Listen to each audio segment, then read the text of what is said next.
Since the wall fell in 1989, Berlin has combined cultural depth with affordability, attracting artists from around the globe.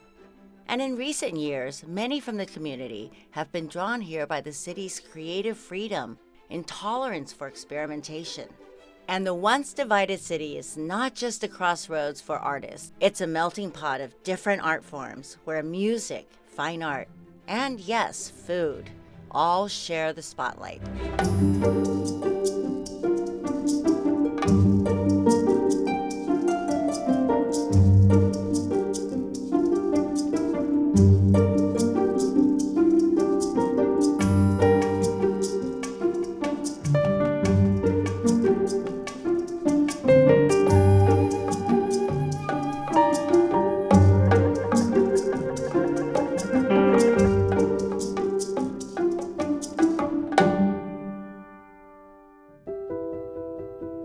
This morning, I'm with culinary artist Alexis Convento, who captures Filipino flavors in physical forms.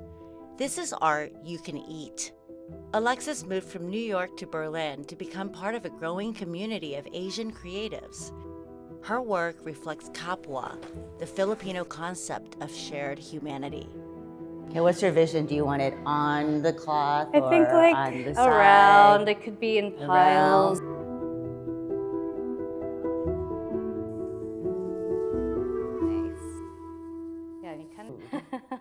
Now we can shape it even more, kind of play with what we're feeling here. Just allow the forms to kind of form naturally.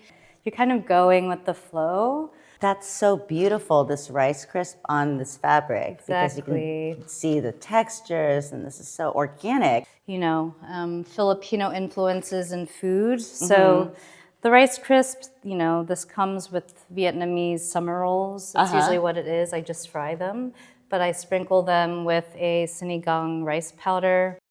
Does the food have to taste good or just look good? It definitely has to taste good in my book. But that's definitely always important, is to make sure that it's tasty. I think a lot of the times the flavors end up being a bit more comforting, and visually too. I'd say like this is plating, right? Right. It's just the table's a very big plate. It's like Berlin allowed me to try something new, try something different, and redefine myself. Next, What is banana ketchup? Banana I've never heard of that. ketchup. A little bit of tomato concentrate just to, give it that color. It's coconut sugar, a little bit of coconut vinegar I use as well, and then like garlic. It's used in a bunch of different dishes, but I really like showcasing its flavor on its own, so people can really wait to try it. Food as a medium has been really coming through a lot more recently, and I think it's the sense of people wanting to come together and like build community again, share things again with one another. This is looking good. Okay. I think we can add some flowers now, some edible flowers. So this to me is the performance actually. It's this kind of meditative moment with the food, with connecting to it in this way. I think Filipino flavors are very approachable. They're very likable. And I hope that more people in Germany, in Berlin, can experience what that is like.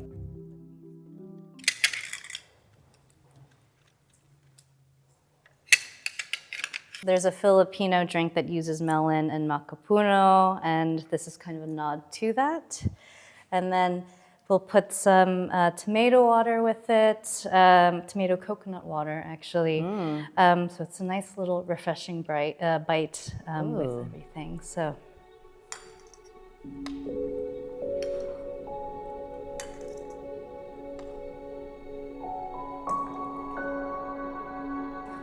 Oh, this is shiso leaf. Yeah. Which is great. Yes. And it's like perilla. Yes, right? exactly. And yeah. it's used in Korean cuisine a lot as well. Yes. And then we're putting a little, this is a banana blossom sisig. So it's banana blossom. There's a bit of garlic in there, a bit of soy sauce. And this is, a nice little savory bite, I'd say. This is how I want to have dinner parties, you know? Just create like a beautiful buffet. What Alexis is doing is bringing it onto a totally different level. I mean, you're putting your identity into it. Have people generally reacted to your work? Lots of sounds. Gasp. You gasp. And I love that. It's just bringing the Filipino experience and story to a wider audience, especially in Germany. I just want to find more ways too in which people can experience art in new ways. You know, it doesn't have to be a painting or a video. We're all kids at heart, I'd say. Who doesn't like playing with their food? Exactly. I'd like to think that I'm cooking for others. It's always for others. I'm a big caretaker type of person, but it's of course for myself too. It's for myself to find pleasure in the work and to bring parts of me to someone else. So. Right. Isn't food all about that? Like giving pleasure to somebody else? It and is. the same with art. It is. You know, sharing an experience, a point of view. Exactly. It's so nice to be able to do that too, and to be able to try it in the ways that I want to, and to not feel limited to a plate or something. So. And now to complete the creative act, we have to eat it. We do have to eat it.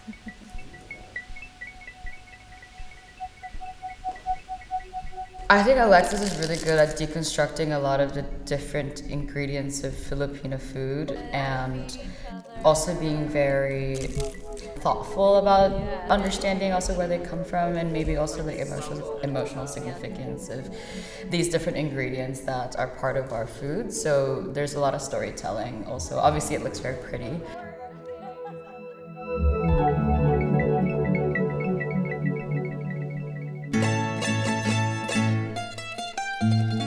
If food can frame a culture, it can also frame a stage. So I head to Pinas, a restaurant and karaoke bar where food and performance come together in a celebration of Filipino identity. I share earthy sisig with Jamie Adriano, the restaurant's founder, and Bibingka, the drag persona of Alvin Collantes, a fierce Filipino performance artist. I started drag 3 years ago. And when I had, it's from a recommendation of a friend because they needed a performer. Really? Yeah, very spontaneous. Wow. And so performing has always been kind of quite scary for me. And when I had the opportunity to, take more space, and with the help of my friends here in Berlin, they were so supportive, and they were always like, you know, whatever you're gonna do, especially in the drag community, it's all about what you'd like to share in the stage, about your story, like focusing on yourself. Everyone knows Thailand or Vietnam, Chinese, but what is Filipino? Yeah. How does it taste? And then I try to think about what is really authentic Filipino food. So that is what we called, this is milkfish from the Philippines. Everything is shared, so you don't just get a dish for yourself, but you It's kind communal. of... Yes. Buttermilk fish, adobo, and this is long silog. This is longanisa with fried rice. And this is our Filipino sisig. There's pig ears, grinded pork meat, and liver. You know, I know like the Asians, we eat the whole animal, right? Oh, like, yes. We respect the animal, we eat every part of it. But what about the Germans when they come here and they hear pig ears? What is their reaction? For them, this is new world, but they are curious to try it. And they try it and they love it. And from then, I can say I'm proud of it. Sisig is always present in karaoke, in drag shows. Yes, when you go to a bar in the Philippines, or even in the karaoke bars by the beach in Boracay, there's always sisig. It's always like you call it pulutan. Pulutan. In all of our menus, this is the hardest part, how to prepare. Because there's a lot of process how you can do that. And this is why people coming back. Because this is not easy to prepare at This home. is incredible. Yeah. I mean, it's got so many flavors and textures. It's got the crunch, the long stewed pork flavor to Pork it, and flavors so many spices. It's delicious. The sensibility to make food close to home or taste like home, it doesn't hold back on the flavor. And I feel like that also gives the opportunity or the chance to really try something that is authentic and really close to the roots. Yeah. And I think that's very special. Where we are now, every Saturday we have karaoke nights. And it's a combination of Germans who have visited the Philippines and wanting to connect to the food, or Filipino migrants who just want to find each other and connect through singing karaoke together, having a space to celebrate the language and what you'd like to offer or what you'd like to share, what you'd like to express. And then it clicked to me that performance becomes a love letter to my heritage.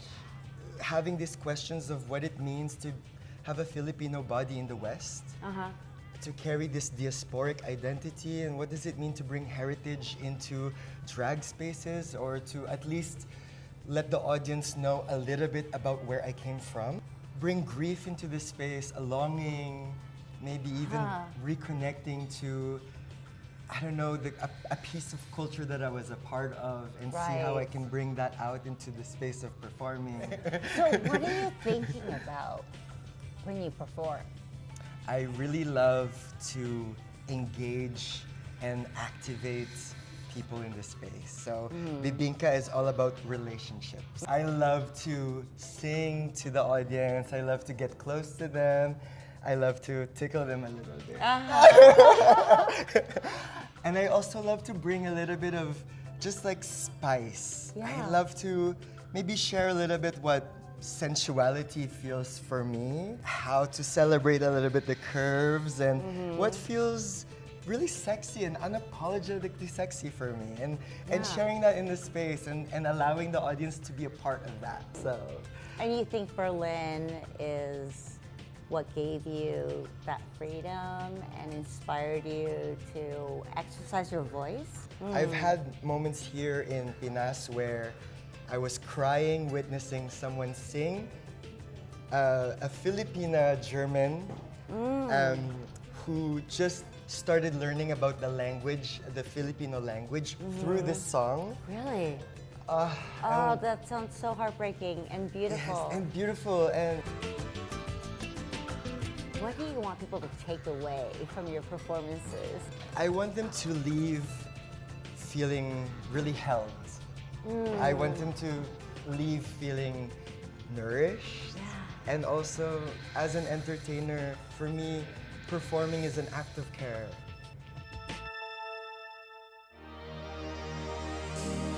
From dance and karaoke, the night turns inward. The room darkens. The music softens. In Berlin, performance doesn't always mean taking center stage. Sometimes it means knowing when to step back and listen. At Rei Bar, Yuki Ito's sake list is as carefully curated as his vinyl collection. A former DJ, he draws on its roots in Japan to create a space where food, drink, and music converge. We're not trying to be super authentic Japanese restaurant. We would like this place to be kind of a gateway into Japanese cuisine, bringing in Japanese tapas style, casual way of drinking, also, with the shareable, dishes amongst your friends or families. So what are some of the dishes that are most popular? Chicken karaoke for sure, and then we have really, really amazing chicken katsu sando. Do you try to make a cultural connection with the German palate, or do you adjust any of your dishes? If we are to try to be authentic, I think the Japanese dishes are a little less salty, or rather mild taste, flavors. Whereas here in Berlin, I think you need to have a little bit of a stronger taste to it. In a beer drinking culture, you're introducing sake, which is so different. We're just hoping that we're actually bringing in sake and introducing sake, and then giving customers or the friends more ideas what they're drinking. So let's start from this one. It's called Shihonyari. This one is coming from the Shiga. Shiga is right next to Kyoto. Japan is a special, somewhat level, offering very, very different approach to. It's a very unique country, Exactly. and I think for people who've never been there, it is mind-boggling. I'm kind of here to try to offer customers or the people who are passing by here to have a little touch of something that they would like to touch. If they really are interested in it, they would for sure make their own way to go visit Japan. Yeah, why don't we try some and listen to some music and see if I vibrate on a higher level.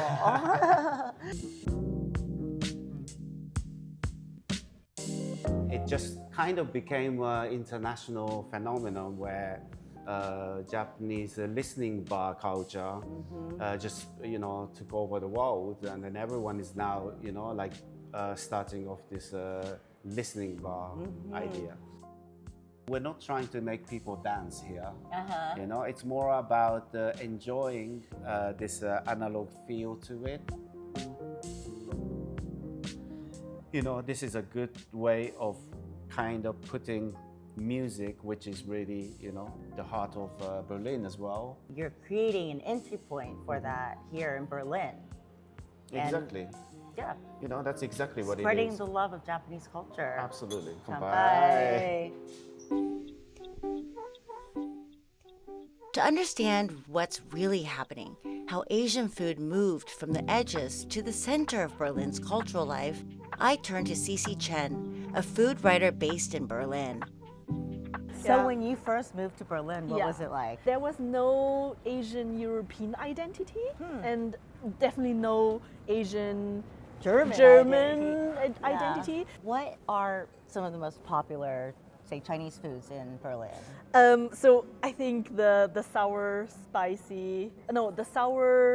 sweet sour chicken and the sweet sour pork. That's a very German Chinese dish. The street that you see there, that's Kantstraße. Everyone in Berlin knows Kantstraße. It's basically the street for different types of Asian food, but also very international. You will find basically any type of cuisine on Kantstraße or in one of the streets beside Kantstraße. And the difference to, for example, to East Germany is because obviously West Germany was open for people to start their businesses, and people already started their business pretty early on. So they had much more, like many years to build up cafes, restaurants, shops, different kind of establishments. And there are some cafes that are really like cultural institutions because they are already quite old. And that's definitely the biggest difference to East Germany, because East Germany started when the wall fell. I really want to advocate for Chinese but also a lot of Asian foods, and to make it understandable for audience that is struggling to differentiate between, Korean food, Vietnamese food, Thai food, and I really want to help people to understand ingredients better, understand cuisines better, but ultimately understand the people who are coming from the country better. So we can all be friends. I know. No, but it's so true. I mean, my job is basically peace. Peace through food. Yes. Nowhere is Asian food's rise in Berlin more visible than Kantstraße in Charlottenburg. Sisi and I are now in the central Mitte district to check out Monsieur Vuong, a pioneering Vietnamese restaurant opened in 1998 by Dat Vuong. Over a bowl of his seductive pho, Dot tells me about the origins of Monsieur Vuong. What inspired you guys to open the first Vietnamese restaurant in Berlin? That's quite an accomplishment. I opened that restaurant in 1998. It was very exciting, and a challenge as well. When I opened that restaurant, Berlin Mitte, this neighborhood, has was a new playground for international and local artists and actors and people from all walks of life. And like creating this restaurant, it's like an homage to your home. I'm really loving to introduce my food and culture in Berlin and to show how amazing it is. Yeah. Okay, try the broth first. Always try the broth first.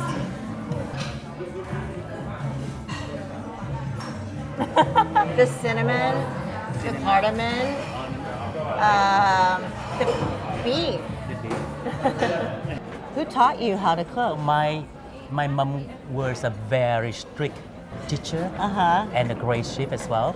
She taught me that. I was up with the great food around me. The Vietnamese food in Berlin is pretty close to Vietnamese food in Vietnam. When it comes to Vietnamese food, I would say Berlin is really the place to be. If there's any place, it's Berlin. Yeah.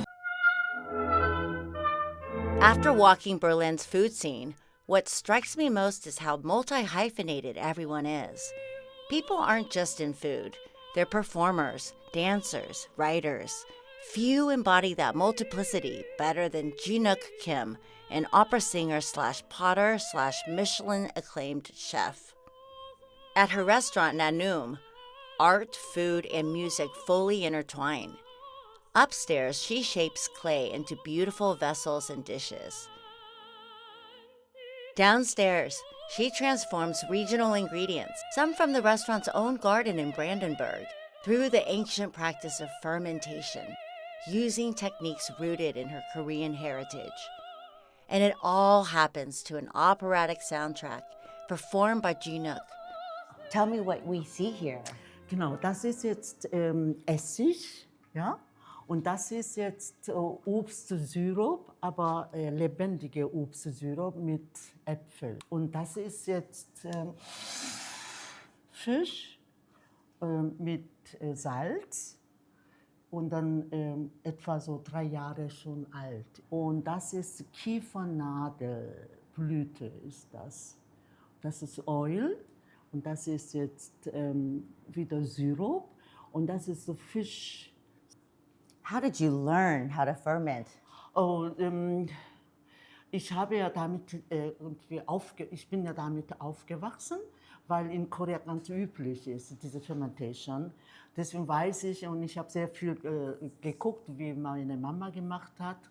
Dann natürlich habe ich auch selbst entwickelt. Also mittlerweile viele andere europäische oder amerikanische Koch haben jetzt Interesse an Fermentation, ne? Und die die experimentieren und probieren viel.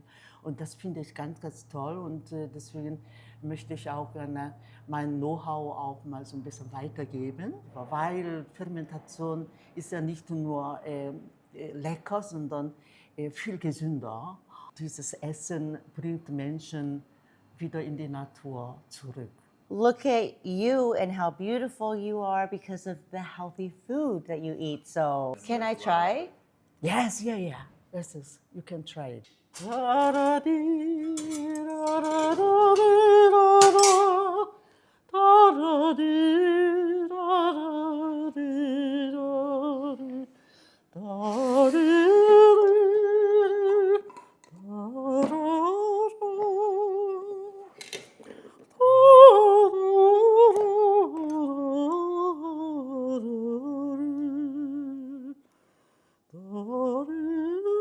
Das ist aber.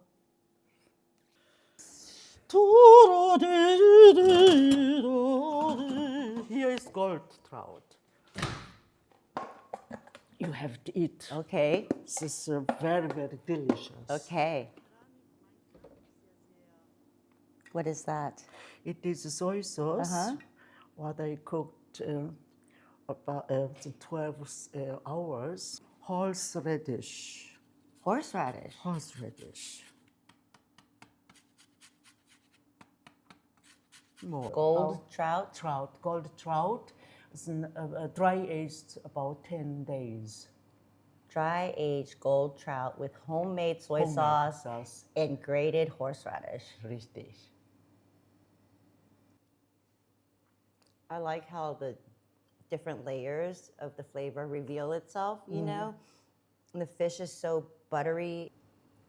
And the texture, it's so chewy. Yes. Delicious. Okay. So good.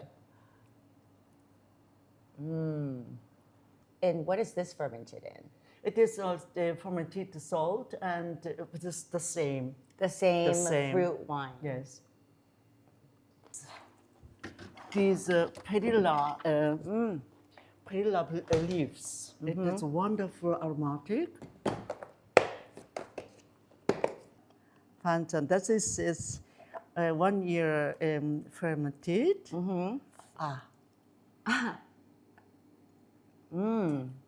It's delicious. I love It's- perilla leaf. Yeah. You have the most idyllic lifestyle, living in harmony with nature, cooking, fermenting, gardening, making ceramics, making art, singing, enjoying life. You're living the good I life. enjoy my life. Yes. I'm so happy. Yes. Ja, ja. Aber ich denke, alle Menschen haben unterschiedliche, viele Talente, die nur versteckt sind. Und wir müssen einfach unser verstecktes Talent herausfinden. Das ist ganz wichtig. Ah, Ja.